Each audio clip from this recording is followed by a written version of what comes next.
widow cried out to Elisha. Her debts were great, and her sons faced slavery.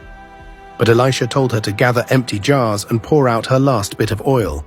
The oil didn't stop flowing until every jar was full. Through her faith and God's power, her family was saved and her needs were met. A miracle of endless provision. A crowd of thousands gathered, hungry and tired. A boy offered his small lunch, just 5 loaves and 2 fish. Jesus lifted the food to heaven, blessed it, and a miracle unfolded.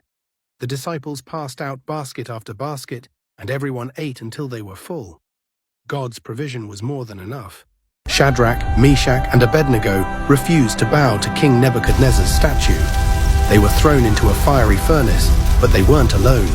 A 4th figure appeared, like the Son of God. The flames didn't harm them, and the king declared, "No other God can save like this." A long, long time ago, in the big kingdom of Babylon, there lived a kind and wise man named Daniel. Daniel worked for King Darius, and everyone knew he was honest and very, very wise. But do you know what Daniel loved most of all? He loved God. Every single day, 3 times a day, Daniel would kneel by his window and talk to God. But oh no, not everyone was happy with Daniel. Some men were jealous. They didn't like him at all. They wanted to get rid of him, even though Daniel had done nothing wrong. So, they came up with a sneaky plan. "O King Darius, you are mighty. You should make a law. Anyone who prays to any god besides you must be thrown into the lion's den."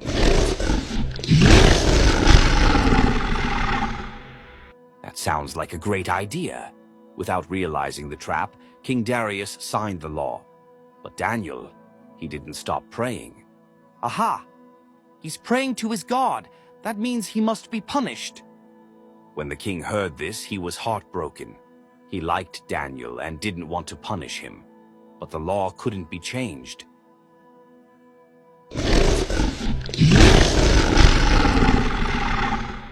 May your God save you, Daniel. God sent an angel to shut the lions' mouths.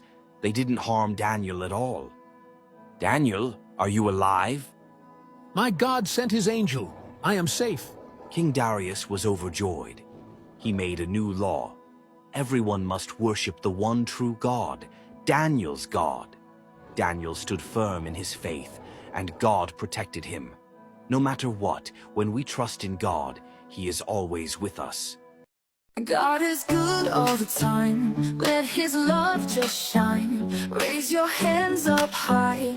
Touch the sky, oh my. Every step. Elijah knew that his time on earth was coming to an end.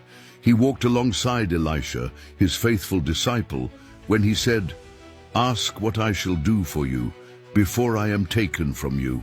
With boldness, Elisha replied, "Let me receive a double portion of your spirit." As they continued on their way, an extraordinary event took place. A chariot of fire, drawn by fiery horses, descended from heaven. The flames burned with a celestial radiance, separating Elijah from Elisha.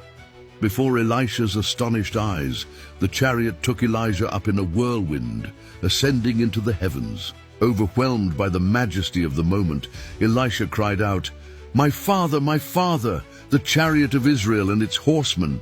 As Elijah's mantle fell to the ground, Elisha picked it up, knowing that now the mission of his master rested upon him, with the same power and faith he had inherited. This moment didn't just change Elisha's life. It left an eternal message. God honors those who serve him faithfully, and he fulfills his promises in glorious and unexpected ways.